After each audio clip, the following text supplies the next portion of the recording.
demoed last year for a sponsor, and this year they were like, "Hey, we want you to talk, so get up on stage." So we've been setting it up for a bunch of months, and hopefully we'll be back again next year. You know what? It was really good. You know what? We need more of those Thanks, like dude. talks like that. We really do, because it's.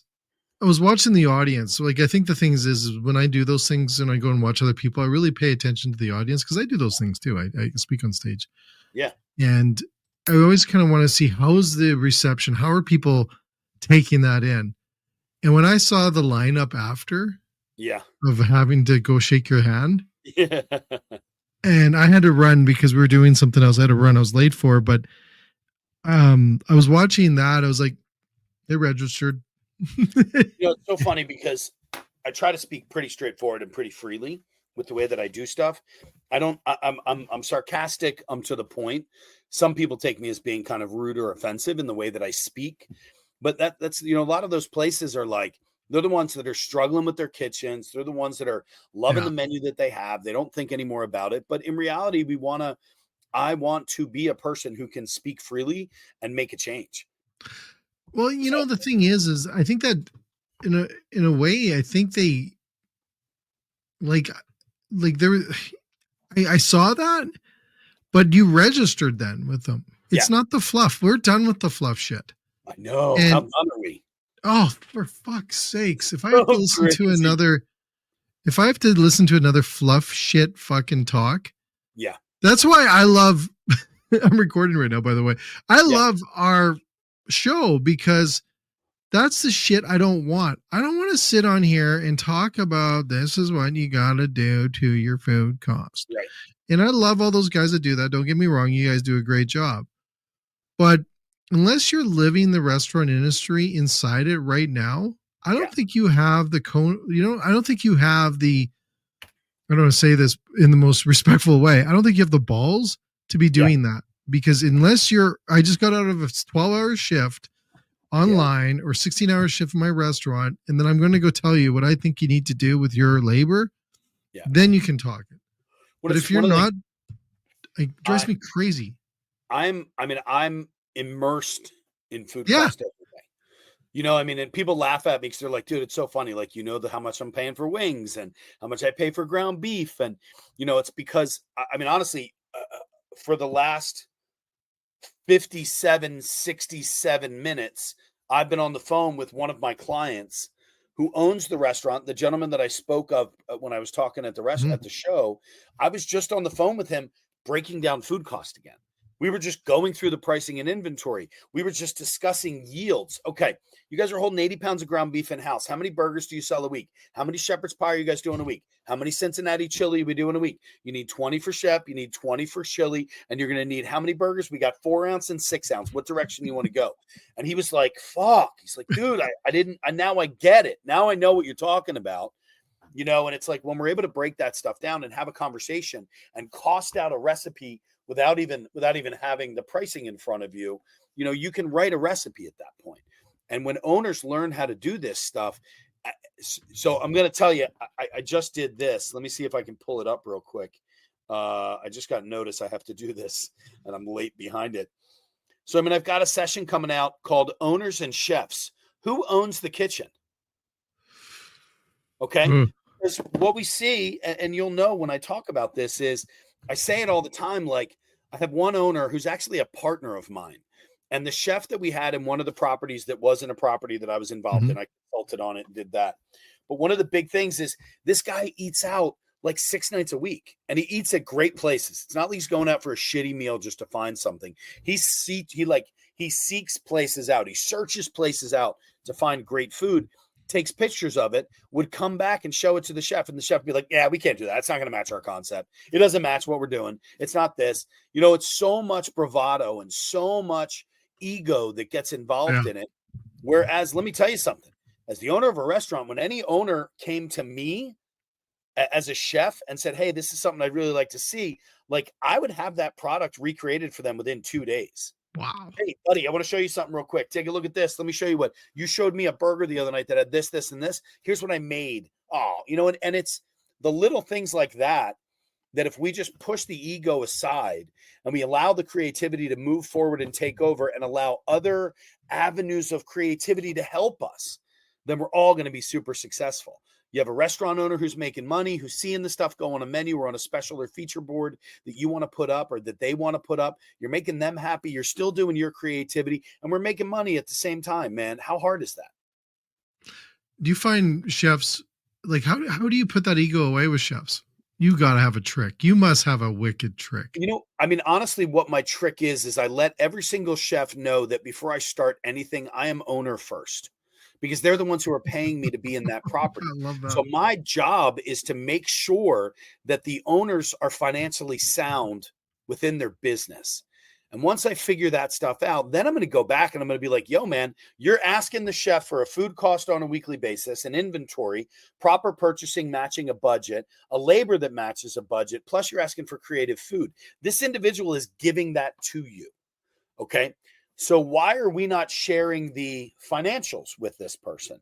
Why are we not sharing how many specials we sold during a week so that they can then make a determination in 2 months if we're going to put it on a quarterly menu? You know, like having these conversations. And then I have a property right now who the owner called me yesterday and said, I don't know what to do. My chef is just kind of not doing what they're supposed to do. And I said, all right, we're going to get on a program. And our program takes 90 days. Okay. I'm going to write out the roadmap that I talked about during my session. Everybody's coming to my house. I'm having a huge party, but I'm not going to tell you what time the party is. Exactly. Where it is, you know? We have to share our roadmap for what we're looking for, of what we believe success is. So for me, my roadmap, let's just go with, say, my assistant. Okay. My assistant, who's a wonderful human being. She's been with me for 7 years. She knows me. She gets me. She understands me. The only thing that I have for her is to check the email every morning and every night. That's all you got to do. I don't need you to do anything in between. Mm-hmm. Check the email in the morning and at night, so that we're on the same page. You're able to reply to stuff that comes through. You're able to see what's out there right now. And at the same time, you're able to do your job, your other world job. She helps a couple of other chef friends of mine. She does social media. She's got a full-time job. Plus she's pregnant. Okay. So she's got a lot on her plate. Right. Exactly. And then I use an app called Trello. Trello is where I put every single thought that I have, no matter what it is. From a new product to a possible new company, to a concept, to a dish, to something I need done. And all I ask her to do is to check Trello every day, beginning and end, and check email beginning and end. That's it. That's my roadmap for her for success. Now, there's other things in there. She's got to confirm every hotel I stay in. She's got to make sure that every call that we're on, that it's confirmed for that day. Like, there is work that goes in there. But my only two real, and those are what I call my nuts, my non-negotiable, unalterable terms, systems, and standards. But when it comes to what I require of her on a day, yeah, I know, I'm a weird dude. Run with it. Run with it. Good shit. It's good shit. You know, I read a book once. Well, let me back up. So this way, my assistant knows exactly what she needs to do and what my expectations are, because I've shared that. So my 90-day process is, okay, chef, here's the deal. This is what we're going to do today. This is what I need from you. This is my roadmap or my request for what you're going to get done on a weekly basis. Okay. And yeah, these are my new headphones. They were $79, dude. I'm so happy with them. 79. That's a steal nowadays. Right. Exactly. Like $79 for a great pair of headphones. And it's odd. They don't have a crazy brand name to bring them up to $379. That's good. You know what I mean? So I have this conversation. I say, okay, chef, here's what I'm looking for. I'm looking for an inventory on a weekly basis. I'm looking for you to run 5 features a week. That's it. All I'm looking for is an appetizer, an entree, a salad, a burger, and a dessert. Those are the 5 things. Whatever outside of that you want to do, more power to you. My request is that you work 50 hours a week in the restaurant. If you work 40, and our food cost and our labor cost doesn't go up, then I'm really good with it, as our consistency's there. If you do 70 hours a week, that's your fault. That's your responsibility. I'm not scheduling you there. You need to work those hours to get it done. And with this being said, I need sanitation. I need proper labor costing to happen. And you have these conversations with your chefs and you give them 30 days to comply. At the end of that 30-day period, you then have a second conversation with them. Okay, here's where we are. Your specials have been great. Your inventory is coming in online. It's exactly where we need it to be. Our labor's super high right now, and I'm not happy with the sanitation in the kitchen. We're going to work on this for an additional 30 days. I'm going to give you 30 days to fix that problem. Okay. And then after that 30 days, then we've got to start talking about a termination process. Based on where we were before, we did not accomplish what it is that we needed to accomplish. So here's where we are. I'm going to start to look to replace you unless you have the ability to make a change real fast for what we need to do. So you're kind of shooting yourself in the foot in one way, because we all know what happens when we're being reprimanded or conversed with about something like that. Chances are it's not going to happen. But I tell all my employees that I give them, here's a piece of rope, man. Do with that piece of rope. I can't find a piece of rope. Here I am. Now I'm failing. Pretend this is a piece of rope. I'm giving you this piece of rope. You can do with it as you please. You want it there. Now it's a piece of rope. Yeah. You can tie it around your waist and use it as a belt. You can put it around your neck as a tie, or you can put it around a neck as a noose. It's your fault. I'm not firing you. You're not doing the job that you're supposed to do. So I need to find somebody else who can do that. And I think that we're too afraid to have these conversations. Okay. Especially in the States, where most of our states. Well, no. Chef, I agree. I think we don't have those conversations in Canada. You think you don't have them in the US? We do not have those conversations in Canada. We're too scared. We're too scared also that the labor's running the show. Totally. Right. And that's here now. Yeah. Is it down there too? It's gotten really, really bad. Oh, it's gotten really bad up here right now. And now we might be at a turning tide right now in the last year, or maybe half a year. Right. Maybe seeing that switch a little bit. But there was a time where the labor was in the control. So you were accepting underperformance everywhere. That's how we are. Oh yeah. But we're paying $20 an hour now. Oh, see, we did that. We did that, and then we came down, and then it came back up. Now we're sitting there, but what's caught up is the living in the caught up the living weight, or however you want to say it, like the living dollar. It's caught up now, so it's like, okay, we're paying you high, but guess what? You're paying enormous amount of rent, and living is costing an arm and a leg now. So it's becoming very difficult, which is actually, I think, getting people to maybe lean into their businesses more. But the big thing that I see right now, especially in our market, and this could be, I think it's the same in the US, is this younger generation that we're working with in our restaurants.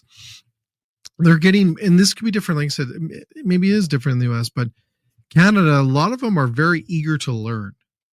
And they're eager to learn to try to improve themselves. And I don't know if that's in the States right now, but we're seeing in Canada right now, they're wanting to learn because they can't go to the institutions. They can't go to school. They can't go to culinary school, can't go to business school. They're learning online now. And we're seeing this increase on learning. Like if you look at LinkedIn Learning right now on LinkedIn, there'll be 30,000 people taking a course right now on how to better themselves or whatever the case is.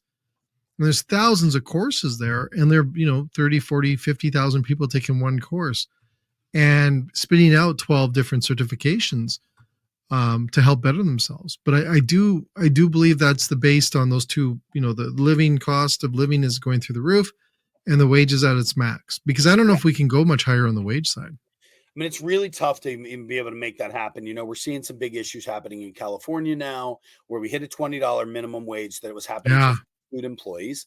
And most of these people got rid of those employees, so it was like, because they just can't afford it. I mean, no matter what you do, you have to make money. That's why it's business. Show business. You know what? I have to say this to you because you inspire me so much, and it makes me happy to do what I do. I've said this since I've been working with restaurants for, I don't know, 20 years now. Yeah. I don't care if you sell a hot dog or a filet mignon.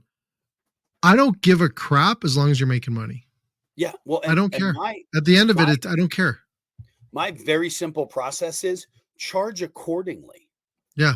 Why are you buying a shit product and putting it on your menu? I talk about this all the time, and I talk about things when I talk about menus and I talk about restaurants and businesses. I try to keep it at a very simple level. Mm-hmm. Okay.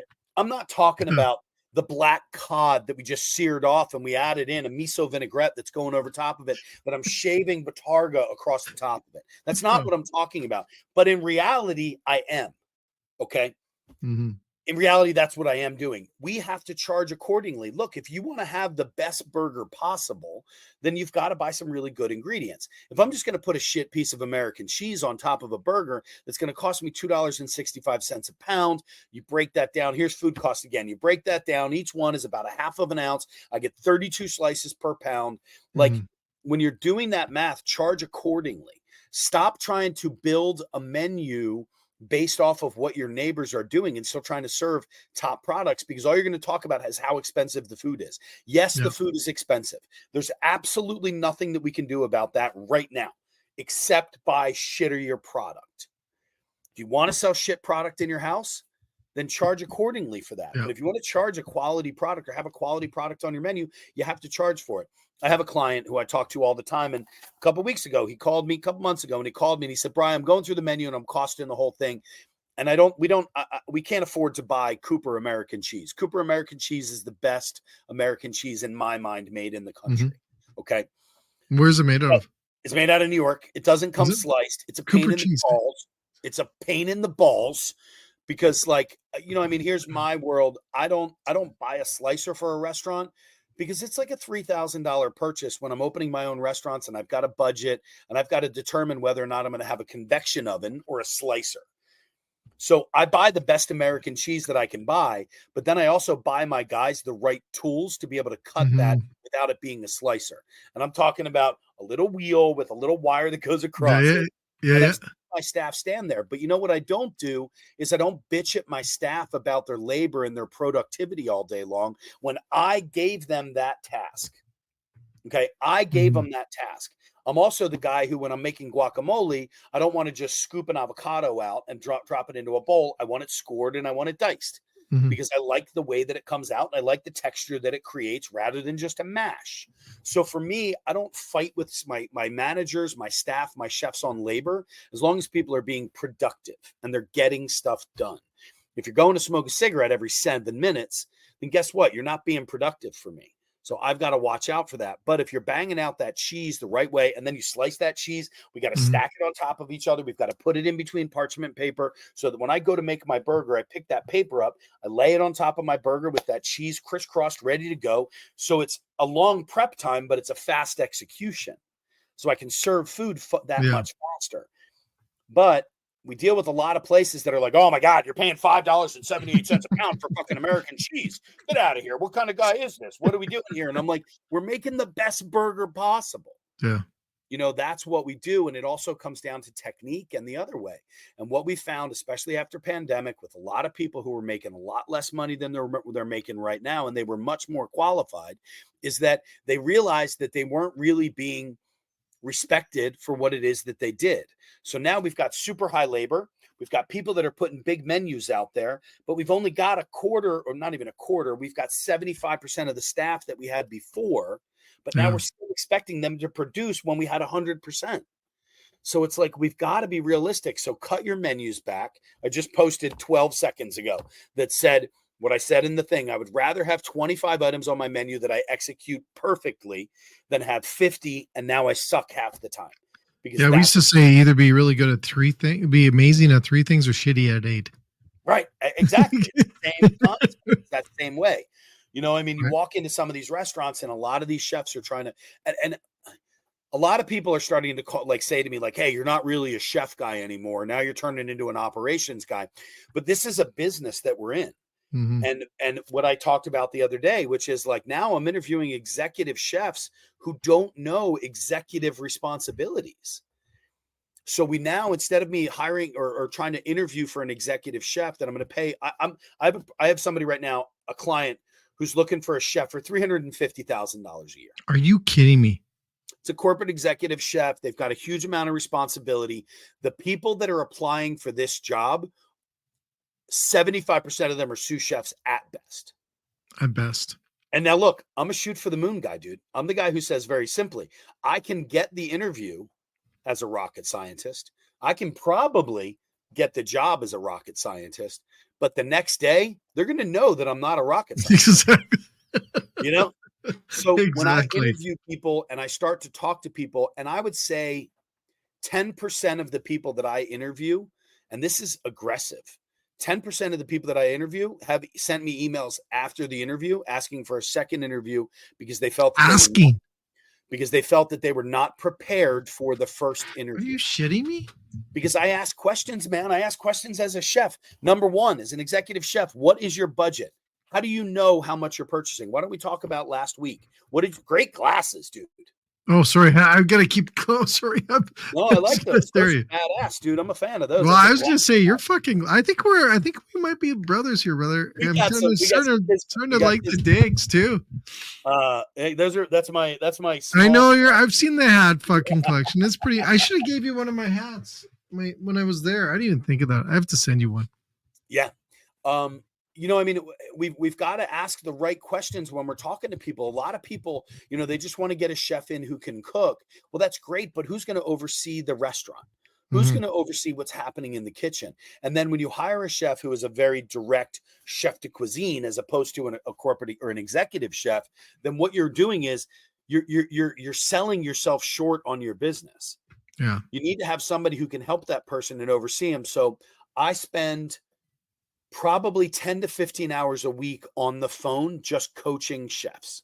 Jeez. And the ones that you get to talk to and the ones who are really into it, and I've got a property right now, and the guy's a wonderful human being. He's a great family man. He shows up for work every day. He treats his staff really well. His food cost is horrific. His purchases are astronomical. His consistency is mediocre at best. But you know what? He's a really nice guy. He's just not the sharpest guy in the shed.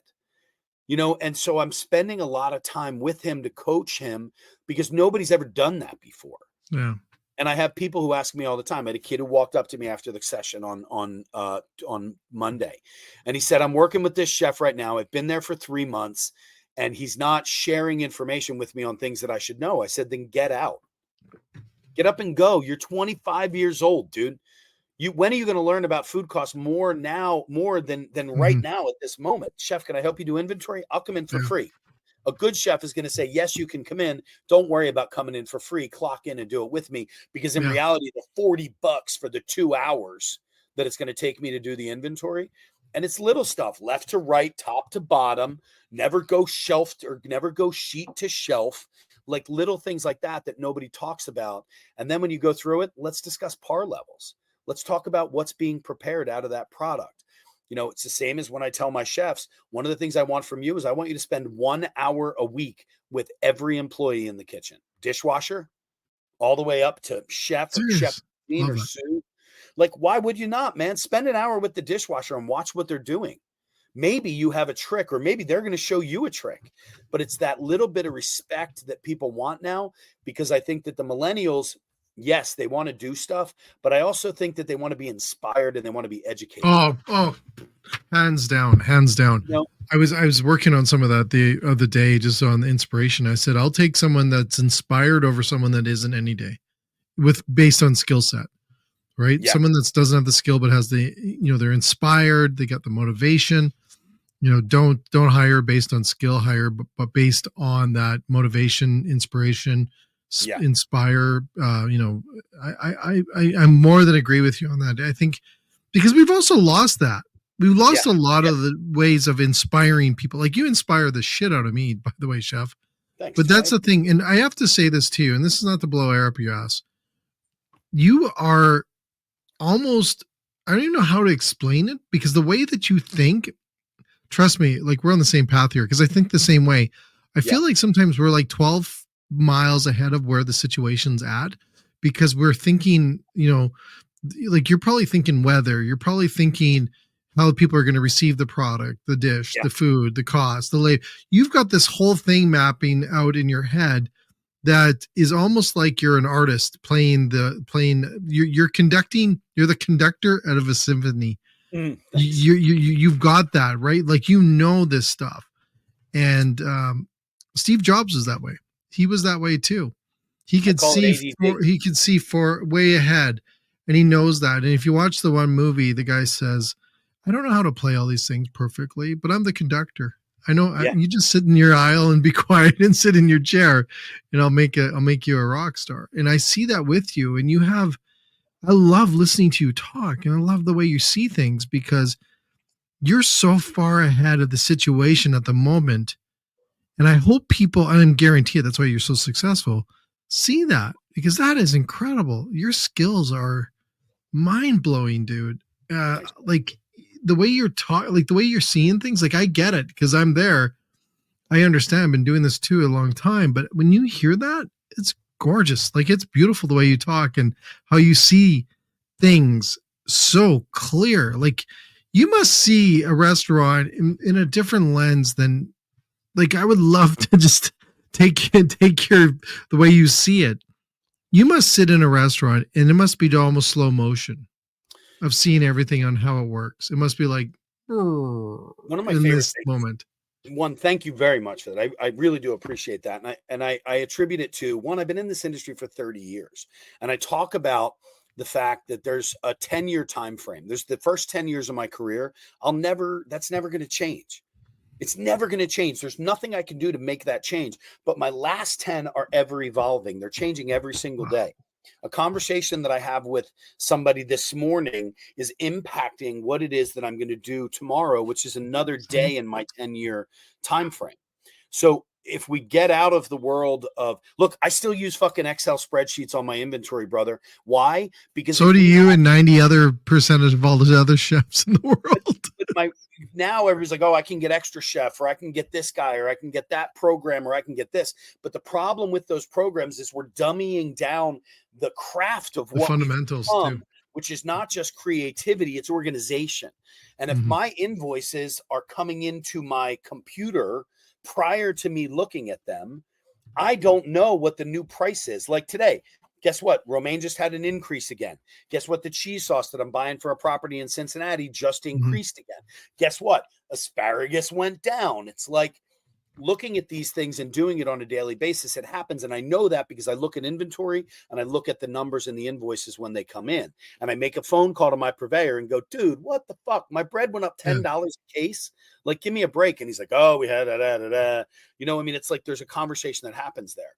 But by opening up, and I was a dick, man. I really was. I left the Four Seasons in Philadelphia, where I worked with the godfather of cuisine in Philadelphia, a guy named Jean-Marie Lacroix, the sweetest, most gentlest, kindest man. He wore a pristine white chef coat with the sleeves perfectly folded, crisp. You could feel the fucking starch when he walked past you, you know? And he walked in every single morning and he shook your hand and said, thank you for being here. Wow. And at the end of the day, he said, thank you for being here. So that's what I learned. And I remember one day I had to run out of the restaurant and I ran late and I didn't say goodbye to anybody except for my immediate supervisor. And I ran out and I worked for free and I ran out to go to my next free job because I did my apprenticeship at the Four Seasons. And at the same time, I did my other apprenticeship at an Italian place, this super cool, old school mafia owned restaurant. I was never allowed in the basement. Yeah, it was awesome. Okay. And then I bounced at a bar at night. So like I was trying to figure it out. Plus I was going to school full time. So one day I left early. I ran out the back door. The next day I walk into the restaurant and Jean-Marie Lacroix walks up to me and he said, is everything okay? You left yesterday without saying goodbye. And I thought, how fucking weird is that he remembered me? You know, like I'm just a guy who works here for free, who works in Garde Manger, who little do you know, I dropped an entire fucking bowl of salad 3 weeks ago and didn't know what to do with it. And, you know, like I threw it out and just walked away. Yeah. But, and then, you know, and then I leave that job and I go to work for a chef in Florida who was one of the biggest pieces of shit that I've ever come in contact with. You know, I mean, he was just an asshole and he threw potatoes and threw plates. And I was like, I've been living in a fictitious world. Now, granted, dude, this was 1995. Okay. Oh, okay. That happened. I was getting shit thrown at me at that time too, chef. So don't worry. Even at the Four Seasons, though, Tony Clark used to throw shallots and be like, that's not any fucking shallot. That's a Four Seasons shallot. And I'd be like, okay, chef, let me cut another one. Hit me in the back of the head again, you dick. But I learned respect and I learned all of that. And then I leave that world and I walk into this restaurant in Florida where I have a piece of shit as a chef who would burn me every day, You know, I mean, he would throw a pan and hit me across the back of the arm, be like, it's going to leave a fucking mark tomorrow. So I thought, well, this is the real world. I lived in a fake world. So for the next 10 years, I was a yeller, I was a screamer, and I apologize every time I talked about this to anybody who worked for me in that first kind of 10 to 15 year time frame, because it wasn't, I didn't know what I didn't know. So now my world of education, my world of inspiration, when I walk into a kitchen, the first thing that I do is I get on the line. Okay. I get on the line because I want you to respect me for what you can see me doing, not what you've seen me talk about. Because there's a difference between, as I've told my daughters all along, there's a difference between a leader and a dictator. Okay. A leader inspires you to want to work harder. A dictator makes you work harder. All right. And so I'll show you the tricks. I'll show you the things that I want you to do. And I mean, brother, I'm going to tell you how many times I have had an entire kitchen crew in the last 5, 7, 8 years stop what they're doing, do 4-part breathing with me. Nice. Seriously? And bend over and do some yoga. Just to pull it all together. Because you know what? We all look like assholes when we're holding our breath. We all look like assholes when we're bending over, trying to touch our toes, no matter how fat we are or how thin we are. We all look like an asshole doing it. So if we can bring everybody together just for a second and take a breath and relax. And I talk to restaurant staff whenever I open a restaurant and say, everything you learned before is in the past. Okay. A very dear friend of mine used this terminology with me. To share what you have, you've got to give it away. And to do that, you've got to release that which no longer serves you. Okay. Yeah, it's meditation, mumbo jumbo, and all the other bullshit, but it's something that I believe in. We've got to release that which no longer serves us. Why are we still bitching about the restaurant that we worked at last year while we're at a new restaurant? Okay. There's no reason for it. Why are you bitching about what happened yesterday in the staff? Let's address it. Let's get it over and done with, and let's move forward, because it just holds us back. So it does. The other thing I want to say something on that, Chef, because I'm blown away by everything. Well, exactly. Well, the funny thing is, I always believe that we have to find out where we stand, and sometimes when we figure out where we stand, it hurts. Like it's. I had this boss once tell me. She goes, I said, I can't get my team to follow me. I can't get my team. She goes, you know what? I hate to tell you, you suck. You suck at leading. And I'm like, it hurt, but you don't. Sometimes it hurts. Sometimes maybe it doesn't, but you have to realize where you stand to move forward. And a lot of people try to move forward with realizing where they stand. And it drives me crazy when it's like, you need to know that this is where you are. This is where you are with your team, with your program, your restaurant, everything else. Sometimes your business, sometimes it hurts for the reality, but sometimes we don't know, because it's hard to go forward if we know that, you know what, your menu sucks. It hurts, doesn't it? Yeah. But at least we know now. It's funny when I do those live menu reads. This is the first time that I've ever had people say that they submitted their menu and that they didn't want their menu read live. Serious. So that's what happened. We had a bunch of menus that we had to pull the menus. That's why I said what I said in the beginning. I want to establish this first and foremost. The guy that you saw me 10 years ago on TV, I'm not that guy. I was following suit for being on TV. They wanted me to yell and scream. That's what we did. And I knew that wasn't right, but it was for TV and it was an impactful thing. But now nobody responds to that. Now, look, if I'm standing on a line and I'm expediting and I'm waiting for a burger for 15 minutes, I'm going to raise my voice. There's a chance I'm either going to raise my voice, or what I really love to do is I love to sing. People know that if I'm singing in a kitchen, there's something wrong. I'll be like, I never knew we changed all the fucking recipes. Weird that my name says chef on my jacket. But yours doesn't. You're changing the recipes. Like, create a different environment. Change the narrative, Wow. I mean, there was a big scene that happened in a bar rescue years ago where I said, like, stop touching the fucking burger. And that was it's so funny how many people think that's funny and how much they love that. But that's mortifying to me to watch, because I don't ever want to be that guy who yells and screams that hardcore in something. And during that time frame, like, I was angry, dude. I was angry in that show. And here's the reason that a lot of people don't know. I was so embarrassed at the fact that this guy called himself a chef and his kitchen was disgusting, to the point that if you ever watched that episode, it was called Fairways, something like that. Okay. If you ever watched this episode, I want you to pay attention. At one point, the guy has a chef coat on, and then at some point he doesn't. And really? The reason why Did you make him take it off?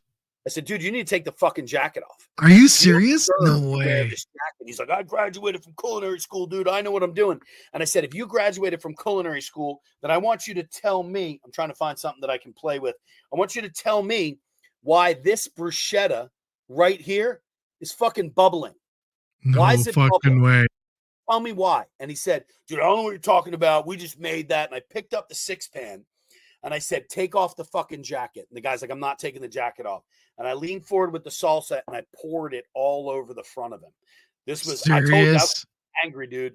In the next scene, he has the jacket off, but they never aired that part of it because they said it was way too aggressive. Like I was. No way. Dude, I went to school, man. I paid to go to school to learn how to be a chef. I feel that I'm one of the lucky people in the world who paid for an education, sometimes still fucking paying for it, paid for an education that I get to use every day. I get to use culinary math in making a recipe or writing a schedule or knowing about a cut or the proper way to use measurement or how to bulk or scale or do that stuff. And I attribute all of that to the fact that I went to school, because none of the chefs that I worked for during that time frame when I was growing up ever stood back and said, hey, here's how you do inventory. I had to run. No. That wasn't. Right. No, you're absolutely right. No. Well, even today in Canada, it's still not a part of the. It's maybe a little bit. And it needs to be, because I think that we have too many people that are afraid to ask a question about the proper way to do something. And I remember standing in the Four Seasons after I worked at Chili's for 2 weeks as my lead into my culinary career. I worked at Chili's where I fell on the floor. I slipped on the floor one night and I sliced open my hand right there. I've got a scar that runs all the way through here because my finger fell into a dish rack and it ripped it back so far that I broke my finger and I tore all the skin. And I went into the manager of Chili's. So Chili's, listen to this story. And the manager looked at me and said, dude, it's a shame you're not going to get workman's comp. You've only been here for 2 weeks. You need to, you can't use us as like your insurance or whatever. And I went in, I said, I fell at work. They ended up charging them anyway, but I quit the next day. Like it wasn't worth it for me. And that was my foray into the culinary world. And so when I got into it, I didn't really know what to expect or what was really going to happen. So I took as much of that knowledge as I could, but nobody taught anything then. No. Chefs taught you their product. So I feel it's my responsibility to make sure that we're teaching chefs, especially younger culinarians, the proper way. I'm sure you're a badass cook. I'm sure you're a badass cook across the board, but can you do an inventory? Yeah. Can you? But that's how many restaurants honestly, I've met thousands of restaurants across Canada, and it's funny, I can count on probably one hand how many do that. Yeah. Right. Many. Like it's. Are we that busy? Or try and just don't stay with it, right? Or try or don't stay with it, or you see the next year. Well, or do it once a month, and I'm like, well, what if your problem started day one and you waited 30 days? I say, and that's the reason why I do weekly inventories. One, I always have analogies. I try to bring things back down to basics, very simple. Does a banker leave the bank on Saturday afternoon and just walk out the front door before or do they count the money to make sure it's all there? Or are we just going to hope it's going to be there Monday morning? It's like for me, no matter what, even when I was a corporate exec and I had 17 restaurants under my belt or 17 restaurants under my watch, I still closed down a restaurant every Saturday night, no matter where I was. I still walked in and did an inventory and a protein count and a prep list for the next morning. And I put my order sheets together for Monday, but I called or placed my order on Saturday night. That way my sous chef on Sunday can be like, oh shit, we're low on chicken. Oh, no worries. Chef ordered 2 cases. It'll be here Monday morning at 7 a.m. It's like little things like that just make everything easier. Prep lists. Par levels, like just such stupid stuff. that I walk into restaurants and I still have guys holding legal pads, you know, or everybody wants to use Serious? an app with something. Yeah, legal pads, dude. How about that shit? So it's wild. Hey, where are you in Canada? Edmonton. Saskatchewan? In Edmonton. Edmonton. I got to come up. I This want to is come up this and is hang a out. podcast we launched. We launched Oh, that nice. for Saskatchewan, right? They had Well, to I have may their have own. news soon. I might be starting my podcast back up. We'll see what happens. You So should. You should. You're incredible, Shep. it was You called know, like the Duffy thing is, Five Live. I think we need to. I think we need more people like you everywhere. And trust me, I say that, but you're. I can see why you're so successful because you're incredible. The way you see things, and like it's because I have this thing when I work with restaurants and I meet with them and we'll talk. I am always thinking, especially when you get into menus. I'm a big menu guy. I love menus. I love working on menus. I love seeing them.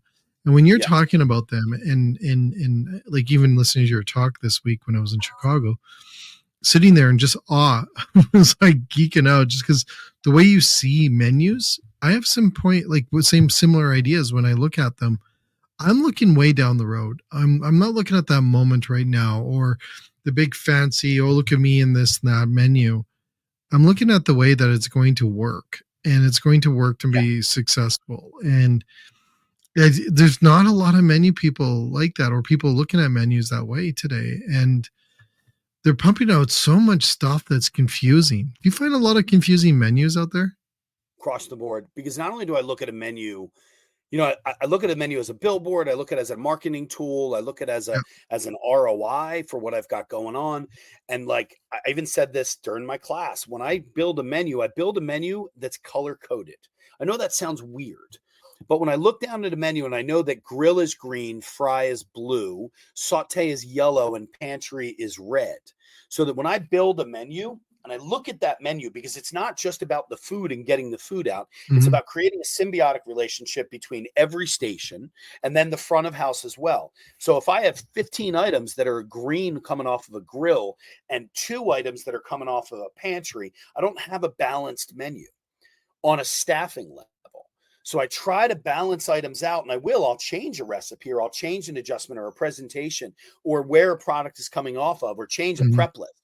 You know, if whatever crispy onions are an item that I've got on a salad and on a burger, and I want them to go out hot, then it needs to be that I've got my burger, my grill guy communicating with my pantry guy saying, I'm putting my fry guy, I'm putting my burger up in 2 minutes.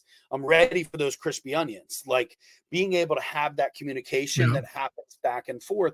And I'm not going to know that until opening night, where I'm standing there wondering why I've got all these burgers, no goddamn crispy onions on it, because the salad guy doesn't know that it goes on top of the burger. So it's like, and when I build these menu items and I look at menus, I color code them. Again, I'm a very OCD individual when it comes to the organization of a kitchen. I like counts to be done a certain way. I do protein counts every single day. And then my Mm-hmm. protein counts the next morning go into my computer for the day. Okay. Mm. So that way I know how many items I have, because we all know what like we have computer systems now, POS systems, that the average owner uses 10% of it. And that Yeah. 10% is basically as an order taker, order giver. That's Yep. what it is.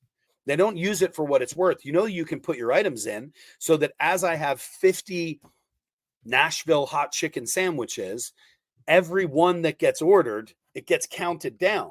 So then as my servers run through the night, I don't have to go, hey, everybody, just so you know, I got 2 chicken sandwiches left, while the Yeah. 5 top sat and they're the greatest chicken lovers in the world. So this way we're able to communicate throughout the whole night. It's like, it's a method that was created by the Japanese. It's called Kaizen, which is finding what could be possibly wrong with a system and working the next day to do better. So if we can constantly be striving to do better, not only that, here's another motto I have for you that I talk about all the time. I'd rather be prepared for 500, okay? And then, well, let me back that up. I'd rather be prepared for 500 and do 50 than be prepared for 50 and fucked when I got to do 500. Now, obviously, that's a very large scale Yeah. in Yeah. between there. But when you look at what our POS systems do, after 6 weeks, you've now created a habit in your computer system. After a Mm-hmm. 6-week time frame, I can go in and I can look at an item forecast report, and say, okay, I'm selling on average 57 burgers on a Tuesday.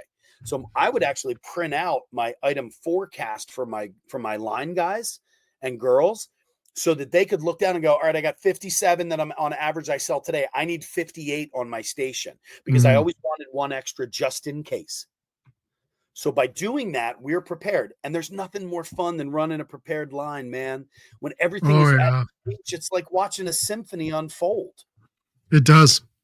It does. But it takes a lot. I think it takes a lot of time to get to that restaurant, to get to that level.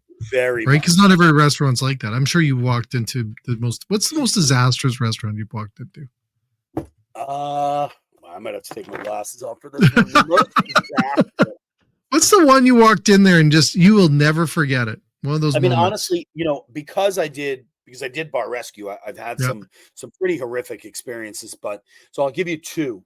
One was the episode that I did in Murfreesboro, Tennessee, on the show, that I walked in, and on the outside of the walk-in, there was black mold all around the outside. No. Okay. They had chicken that was laying out that was at 70 degrees. The cutting board had black mold on it because what do we do with our cutting boards? We stack them on top of each other. And then what happens when moisture and humidity combine, scientifically shown, it creates a bacteria that starts to grow.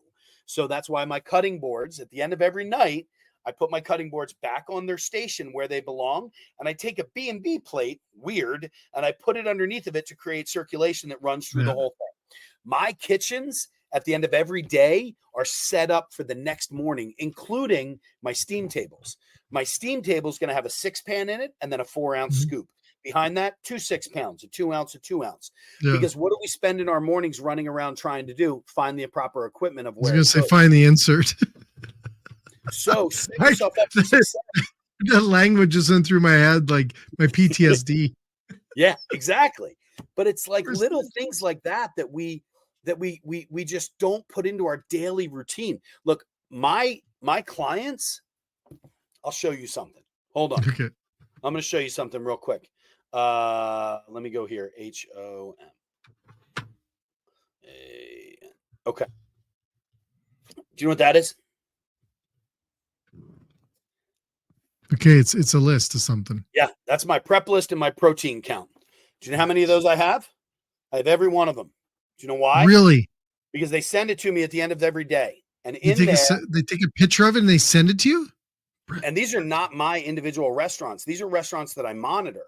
And the reason why I do this is because I can then say stuff like, hey guys, your item usage report and your item forecast are great measures of a time frame. I typically follow a 60-day time range. Maximize the output of your people, not the extended life of a printer cartridge. I try to get people to look at a prep list as just something that has to be done for the next day. But here's another thing. How many people are doing a prep list in the morning? What happens to your prep crew? They walk in the morning, they stand around for 45 minutes while we're trying to get a prep list done. Why is our prep list not being done for 15 minutes at the end of the night so that my crew can walk in the morning and just start working? Yeah. Right off opposed the bat, to sitting there. Yeah. No, that totally makes sense because they'll also complain too in the morning. Right, exactly. But now I've just and bitch at the night crew. Yeah, and all they do is complain. But here's the thing. What I always say to my people and everybody who works with me in a kitchen, my day crew is there to set up my night crew. My night crew is there to leave communication for the next day. We're also cleaning everything up, scrubbing it down, wrapping it up, slapping it, whatever it is. But I also do things like sets. So talk about, let's say, chili. My Cincinnati restaurant that does a chili. We do a chili set the night before so that my prep guy walks in the morning and grabs a bus tub with 20 pounds of ground beef, 2 quarts of onions, all the stuff that goes in it, all the mise en place that's there is in a bus tub. So now I don't have a prep guy in the morning who's just hanging out. This guy now is ready to go because all the mise en place is right there. All he's got to do is grab the recipe, which we put right on top of it. Everybody's got a clipboard. And then he walks in or she walks in. They look at the recipe. They start following the process. And then my chili's done in an hour instead of 2 hours because I was a little bit slow on a Monday, Tuesday, Wednesday night, because this property happens to be in between two stadiums, a football and a baseball stadium. So during the week, we don't have as much sales. So my guys at night and girls at night are helping out for the next day. So everybody's helping each other out. My day crew is restocking stations. They're making sure we're prepped and ready to go. My night crew is cleaning up and setting the station for a proper open the next morning. And it comes down to, we inspect what we expect. Yeah. I tell you that I want a prep list every single day, and all you do is send me a prep list. I don't do anything with it. Then you're going to get bored of sending me that prep list. But if I communicate and I say, hey, it looks like we're going through a lot of citrus vinaigrette this week. Looks like we've made 4 quarts on Tuesday and 4 quarts on Thursday, and we've done that for the last 2 weeks. What I'm going to do is readjust that recipe so that now that recipe makes 2 gallons instead of just 1 gallon. Okay. So that we're not making citrus vinaigrette twice in the week, because look, it's for a salad. It's not like it's not like I'm recreating the culinary wheel here. I'm making a citrus vinaigrette. Yeah. Okay. That's going to hold up over a period of time, over a 5 to 7 day period. It's not going to lose any of its luster, any of its quality. It's going to be a great vinaigrette no matter what we do. I might have to shake it, but other than that, it's ready to go. So, and those are the style of restaurants that I like to work in. I don't want to do fine dining. I don't want to make a vinaigrette every single day. You know, I like to be super prepped and ready to go, blah, blah, blah. What do you say is the next move for restaurants in the kitchen, chef? What do you think the next shift? Where do you think we're going? Where do you think we're headed? Honestly, dude, I think we're dumbing down menus super far because we have less people working in the kitchens and the cost of food is so unbelievably expensive. It's ridiculous. Let's break down cost of food. So 4 years ago, we shut down the whole world. And we were in abundance, man. Yep. We had every single thing that we could possibly need was at our. Do you know? I ordered these headphones yesterday at 2:00, and they were here at 4:30 on Amazon. 2:00 in the afternoon, and 2.5 hours later, these were sitting on my desk. Isn't that nuts? It's nuts. Okay? So that's where we were at that time frame. So I like to just use this number because they're even numbers. So imagine that during that time frame in the United States, we had 100,000 heads of cattle that were ready to go. Okay. March, think about the time frame when all this happened. Coming out of the winter, walking into the spring, March being St. Patrick's Day, spring break, Mother's Day, Easter, all of this stuff is about to come forward. So we shut it down. So at that point, they had 100,000 heads of cattle that they had to figure out what they were going to do. They're not going to let them live and continue to grow. So they let them go to that full maturation. They slaughtered them. And then we went right to a freezer. Okay. So all of this product that we had that was fresh and ready to go got shoved into a freezer.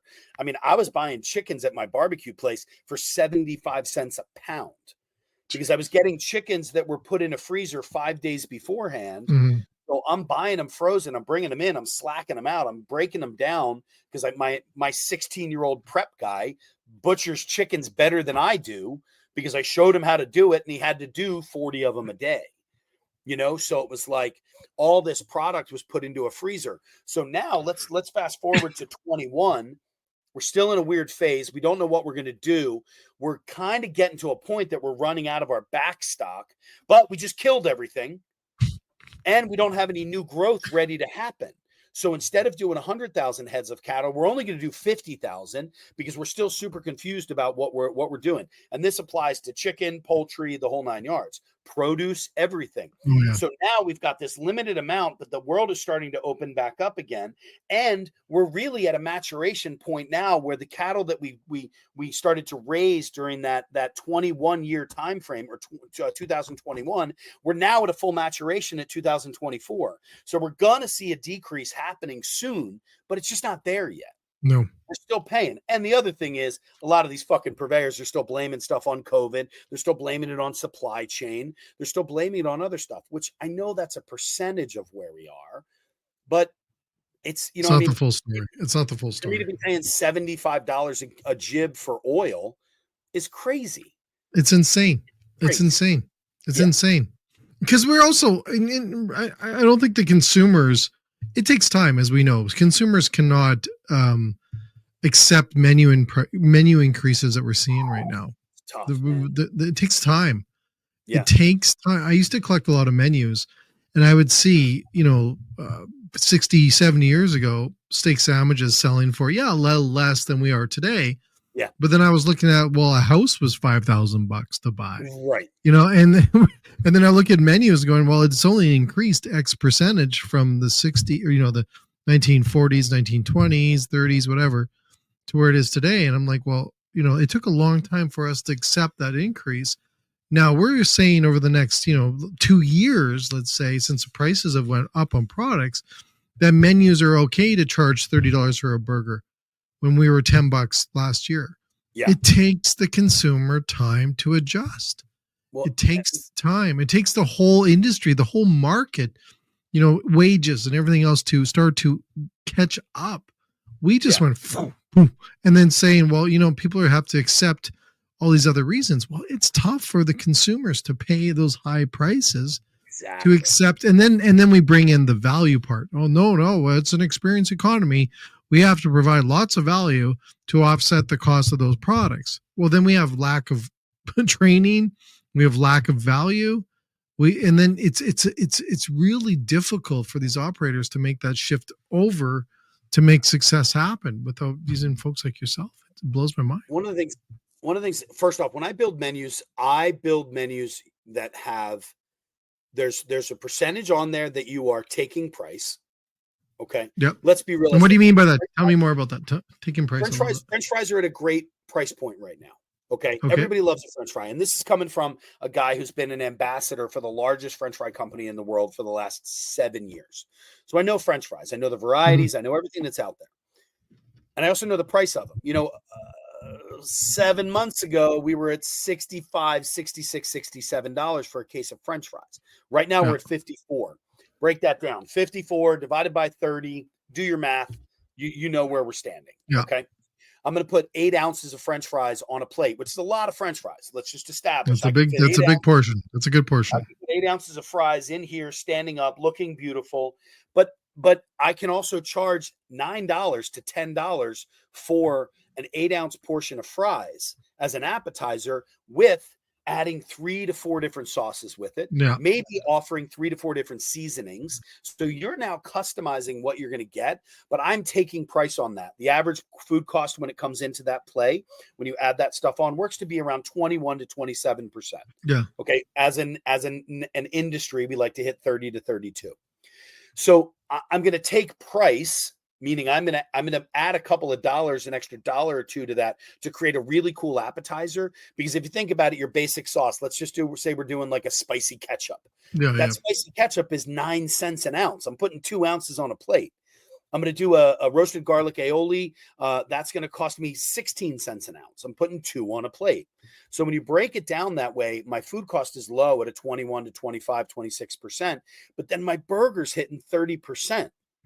So my burger's going to hit 30% because my ground beef is $4 a pound. My average roll right now is running between 67 and 87 cents. The lettuce is up. I used to charge 25 cents for LTO, lettuce, tomato, and onion on my cost for my menu. Now I do 35 cents. Okay. So like I've had to increase my stuff that walks along with that. I used to charge 10 cents for salt and pepper because I always add a salt and pepper cost into every recipe. I now charge 15. Okay. So I'm adding those costs in there, but my menu is going to work itself out because I'm still going to have, like I have a poutine on a menu right now that's 37%, but it's also one of my #1 selling appetizers at $15. By the way, I'm a badass fucking poutine guy. Let's establish that really fast. All right. I'm not going to play games. All right. I'm not even going to go there. We're not even going to fucking even try that. On your average sports bar menu, poutine's an awesome item that you can add. I've got an Irish pub. What do? I do a Guinness demi-glace on top of there. Am I making a demi-glace or a glace de viande every single week? No, I'm buying a beautiful product made by miners that's a base by taking 2 quarts of liquid and adding it to 1 14-ounce container. I have an unbelievable sauce. Okay. It tastes delicious. It's unbelievably consistent. Now, just know that by taking 1 3/4 quarts of water and adding in 1 cup of barbecue sauce, I now have an unbelievable barbecue demi-glace. By adding in 1 cup of Guinness, I have a beautiful Irish stout demi-glace. Okay. So little things that I can do to make adjustments to try to keep my menus at the right price. Those are the types of things that I try to walk through. So my Chef, I used to demi-glace, say, Chef, I used to, sorry to interrupt. I used to say sauces, breads, and spices. You yeah, can change a menu overnight, yes, yeah. right? Do you Without do a affecting bread, your dude? cost. Yeah, breads. You can do 20 cents more in a bread bun and charge a $3-4 more higher price menu. Get rid of your giving bread away every single day. Buy yourself, and look, I'm talking about your average restaurant. I'm Yeah. not talking about a chef-driven restaurant that has a baker. Yeah, Okay. exactly. You can buy a There's not beautiful many of those in Canada, by the way. you can buy a beautiful sheet of focaccia from a local baker for $12. I can bring that product in. I can cut it into a 6-inch square. I can slice that in between in half and put it on my grill real fast with olive oil, salt, and pepper. And then I can stack that back up and cut it into sticks. And then I can charge you $6 for that. And then I can charge you $7 if you get a whipped regatta cheese. I can charge you $8 if you want to go to 2 sauces. I can charge you $10 for 3 sauces. So instead of just giving shit away, turn it into a menuable item that my food cost on that is really 12 to 20%, because I'm charging $6, $7, $8, $9, $10 for it.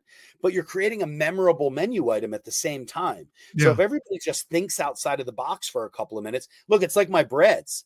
I get a pretzel roll in. You know what I do with my pretzel roll? And I did this in Florida. I make scores throughout the whole thing. I get a super high quality cheese, like a cheddar or something to that effect. And I lay it inside of there. And then I put it in the oven for a couple of minutes. And I get a cheesy bread with a big fat melted skirt on the bottom of it. And now I have an appetizer because I have all these pretzel rolls that I may not sell every single week, but I can turn it into a $10 appetizer that people are going to go fucking nuts for. So it's like, think outside of the box. Stop doing the same shit that everybody's doing. It's like I say, everybody's got the 5 same wing sauces across the world. We're all doing the same shit. Get a set of balls and do something different. It's funny because then we look at the ones that do and go, wow, look how successful they are. Yeah. Or whatever the case is. You know what? There is. You have to take those risks. And I know that not everybody has, I don't want to say me, but I do think outside of the box. Not everybody has a chef who has that creativity or that knowledge to create multiple products out of one thing. But if you just pay attention, look, dude, go on fucking Instagram. Well, I'll give you my thing. I tell restaurants, and I agree with you, Chef. Instagram's phenomenal. Yeah. I say TikTok is a chef's dream. Yeah. Because you can go on TikTok and it's like, you can actually see what people fucking like as well. It's telling you all these creative ideas, but then you're like, look how many views. People fucking love it. It's a marketing and menu dream that and then you can see which ones aren't jiving with people, or you can see how creative people are or what people are liking, what the ideas are. It's a gift. We're like, do you imagine 20 years ago, we had these systems, like restaurants, I think could have survived a lot if they just look at what people are liking on social. Yes. What are people liking on social? What are they creating? If there's 10 million people liking a hot dog with some fucking weird sauce on it, then fucking put it on your menu. It's or take it and do something different with it, make it better for your place. But it's a gift. These social channels are telling us stuff. It's a gift back to us. As much as we want to give stuff to these channels, take something back for your use in your restaurants. They're a gift. It's a gift. I have a client in Cincinnati, and he does an unbelievable job on his social. He really does a great job. And one of the things we're doing is, Coney dogs are big down there, and Cincinnati chili's really big down there. So he was like, I want to create something cool. I'm going to do something really wild that's going to be Instagrammable. And so we came up with $1 million hot dog that we have on sale for $6 every week. Served on a gold tray. It's a beautiful. No way. Seriously? Yeah, exactly. It's a beautiful hot dog. We put a fancy shredded cheddar over top of it. You know, we do a super fine, long, very thin bias of green onion. That's our garnish. Yeah. And we have an unbelievable chili. But when we pull the chili dog out of the water, every time we get down to 2 dogs, we drop in 5 more because we drop the dogs into the chili itself. So now I've got like almost a smoke ring that happens around the outside of that chili. We also use a split top roll that we use whole butter and we griddle it on the griddle and get Oh, it toasty on the outside. We use a very fine shred of oh, white onion on the inside of it that we put that dog on, and then the chili. It's like so dumb, but social media has blown that hot dog up. can we Because tell everyone in the world, chef, every bun that holds a hot dog or a burger has to have butter grilled first? How hard? Do you know I why? know, like, Do you know why? You know why? Because we're looking at the difference between $140 a case for butter right now and mhm, 72 for a case of butter substitute. mhm, And we're mhm. so focused on on a price that we Mhm. lose sight of. One, world's going to give you shits. Okay, it's going to give you cancer. So Yeah, you're contributing to the bad health of everybody out there because you're trying to save $70. $70 is a lot of fucking money. But it is. use the right product, man. Use the right product and charge accordingly. Okay. It's just, I put, you know, I mean, I've got a cost of butter, whether it's a quarter pound, a half pound, whatever it is, it goes into my recipes. When I caramelize onions, I use butter.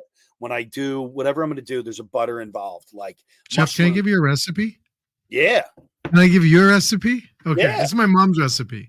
Love it. So I don't give this one out. I've never, out of the 1,500 shows I've done, I don't think I've ever given my recipe out of my mom's.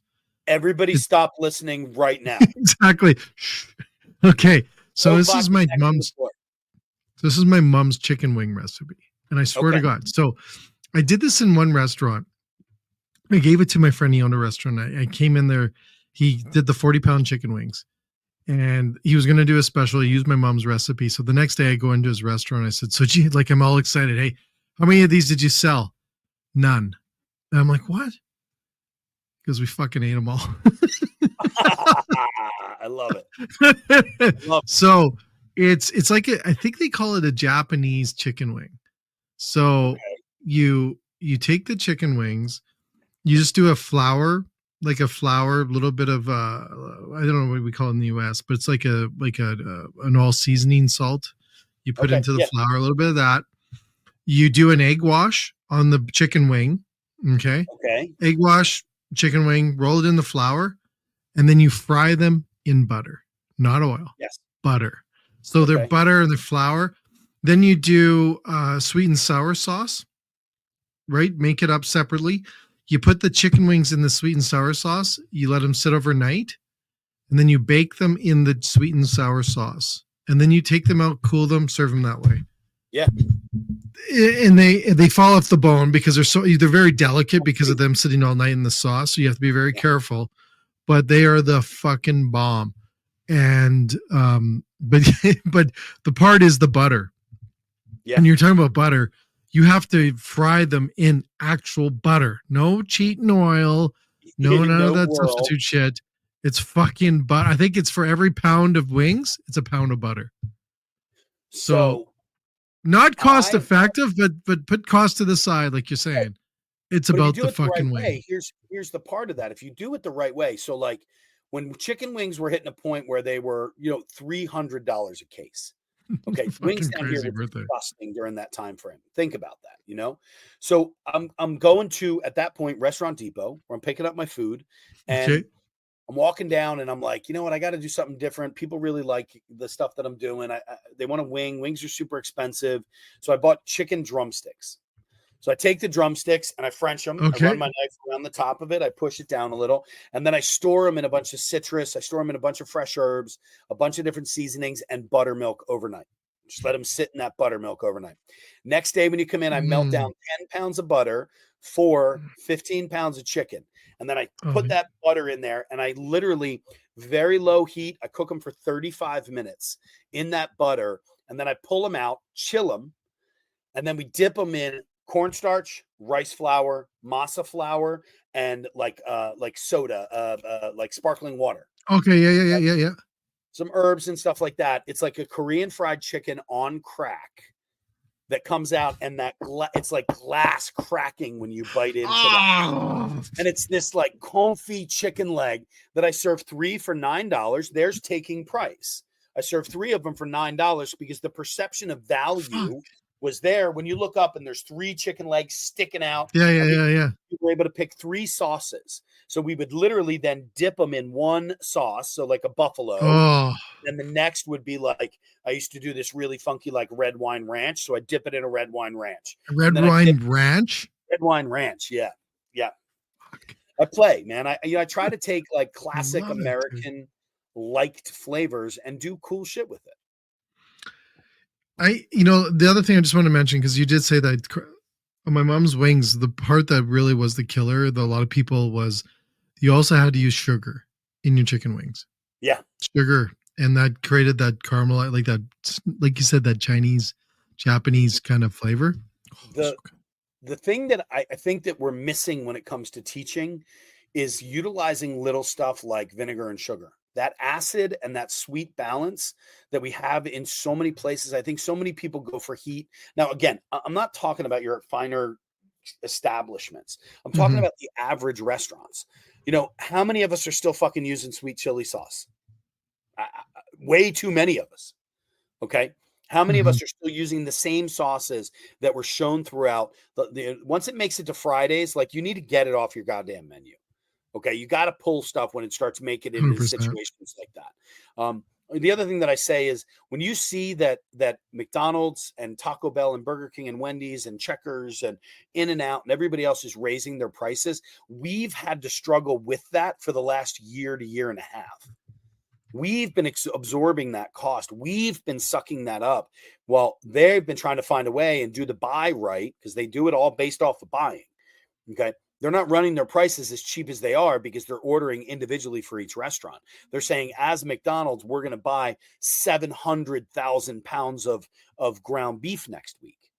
Okay, so they're buying at such a massive price that they're locking their pricing in for a long period of time. Whereas us, I'm buying 40 pounds of ground beef at a shot, and I'm paying $4 a pound as opposed to buying 700,000 pounds of meat, and they're paying $260.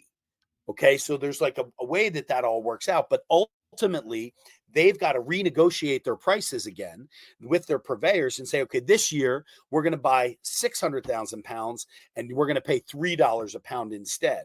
So when all of those fast food chains are just starting to change their pricing like they just did, that's when we are the ones that we can now really take price and explain why it's happening, because everybody's ultimately has to raise the prices on their menu.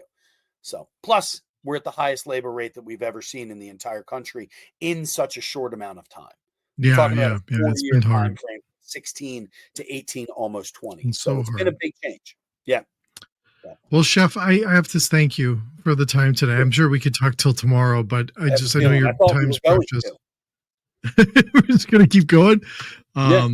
Honestly, I love this. I love talking to you. I love what you do to the industry, and I just can't thank you enough for everything you're doing to the industry and the inspiration that you're bringing people like myself. And I just can't thank you enough for your time.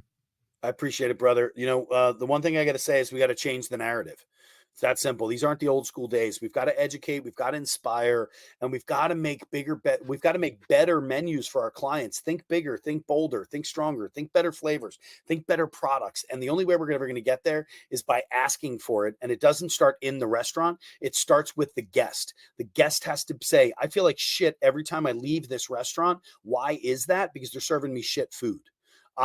We have to make noise, and we've got to make the change. We've got to do things differently. That's all I got to say about that. That's how we end this. Thanks so much. We got to hang out. Yeah. We got to hang out.